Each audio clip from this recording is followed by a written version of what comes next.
Une pétition circule pour empêcher un projet d'extension du palais de justice de Coutances, car le futur bâtiment judiciaire doit être construit en bordure d'un manoir, l'hôtel de Tancré, un manoir classé à l'inventaire des monuments historiques. Une histoire que nous racontent Sylvain Rouil et Susanna Nevenkic. Elle a survécu à la Révolution et au bombardement. Cette demeure coutançaise est une miraculée. Du fond de leur jardin, Éric et Christine contemplent 300 ans d'histoire, mais bientôt un mur de 8 mètres de haut et de 40 de large leur bouchera la vue. On a pris ce projet donc, de construction d'un agrandissement du palais de justice et en fait ils appuient leur bâtiment le long du mur du jardin qui est inscrit monument historique depuis 1992. Le projet d'extension du palais de justice, dont on nous dit qu'il coûtera 7 millions d'euros, s'adossera contre le mur de l'hôtel de Tancré.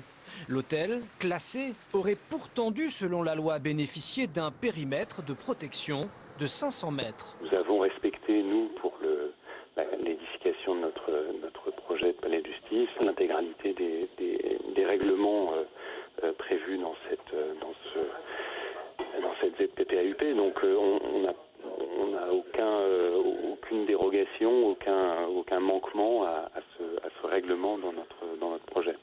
Éric et Christine en doutent. Leur pétition a déjà recueilli 450 signatures et ils ont reçu le soutien d'une association, la Demeure historique.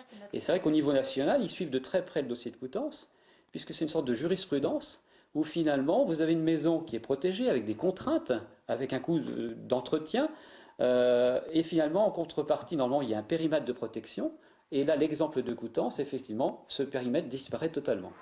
Le couple est prêt à saisir la justice et jure que ce combat n'est pas mené à des fins personnelles. Tout autour, c'était un champ de ruines et en fait cette maison a résisté. Et donc nous, il y a eu beaucoup de gens avant, j'espère qu'il y aura beaucoup de gens après, on veut continuer à ce qu'elle vive en fait. Le permis de construire devrait être déposé d'ici quelques semaines. Ce sera alors à l'architecte des bâtiments de France de décider de la suite à donner au projet. Le prix Bayeux Calvados.